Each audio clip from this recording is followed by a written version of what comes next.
आता जर तुम्हाला स्टॉक कमी करायचा असेल ना, सेल न मारता कमी करायचं आहे ना, का सेल मारायचं आहे?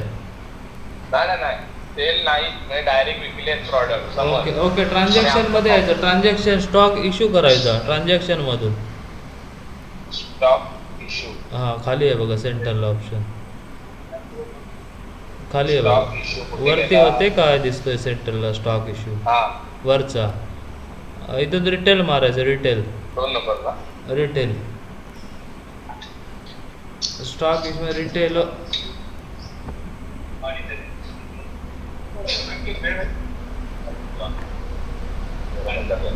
हॅलो, हां, रिटेल करा. Stock issue.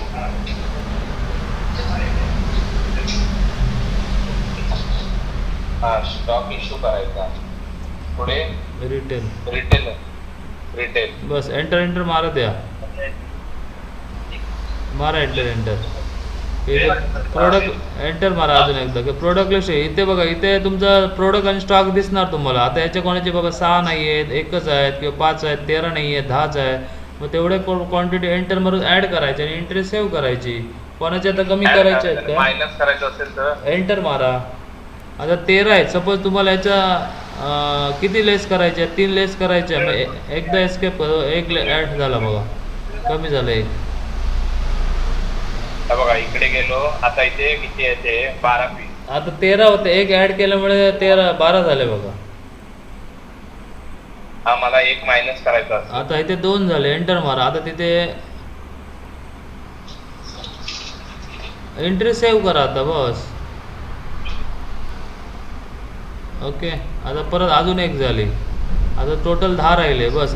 नो जास्त म्हणा. करायचे असतील तर एकदम. हां, मग तिथे वरती येऊन तुम्ही इथे येऊन क्वांटिटी वाढवू शकता ना.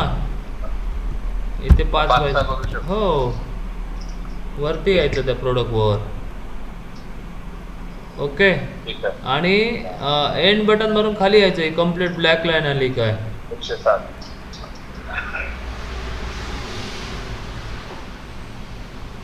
समजलात? हा, एंड बटन मारून खाली आता. त्याचे व्हिडिओ आहेत ना सगळे. हो हो, ही एंड बटन मारून खाली यायची आणि एंटर एंटर मारत एंट्री सेव्ह करायची. 6 पीस झाले. आणि प्रत्येकाच्या मॉडिफाय मध्ये बघा, एंड बटन मारून आलात ना, हा, ही छोटी विंडो असेल तर एकदा एस्केप करायची, एंड बटन मारून खाली यायचं, एंटर एंटर मारत एंट्री सेव्ह करायची. म्हणजे एंट्री सेव्ह झाली. ओके, आणि मारलेला प्रत्येक एंट्री त्याच्या मॉडिफाय मध्ये भेटणार. स्टॉक इश्यूची असेल तर त्याच्या मॉडिफाय मध्ये भेटणार. आता बिल सोडलात की हां, ते पटकन गेलं एंटर मारल्यामुळे. ते हे करा, प्रिंटर ऑफ करा, कॅन्सल होणार ते. स्टॉक एसीच्या मॉडिफायला भेटणार. इथे ऑल करायचं, ए प्रेस करून. इथे बघा, इथे एंट्री भेटणार ते आता आपण मारलेली प्रोडक्टची. परचेसची असेल तर परचेसच्या मॉडिफायला. मी आता ही डिलीट करून टाकतो. ओके, स्टॉक इश्यू मधून. शॉर्ट आहे. हॅलो हॅलो, हा बोला. हां, ट्रान्झॅक्शन सेल मधून सेलची बिलं मारा. परचेस मधून नवीन आलेला परचेस ॲड करा. जो जुना स्टॉक आहे तो स्टॉक रिसिव्ह मधून ॲड करा.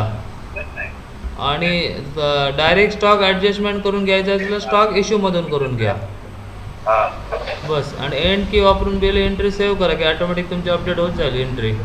ठीक आहे, चालेल. ओके, ठीक आहे. चालेल. ओके सर, बघूया, बारून आम्ही वापरतो, बघूया कसं काय होतंय. हो चालेल सर, ठीक आहे.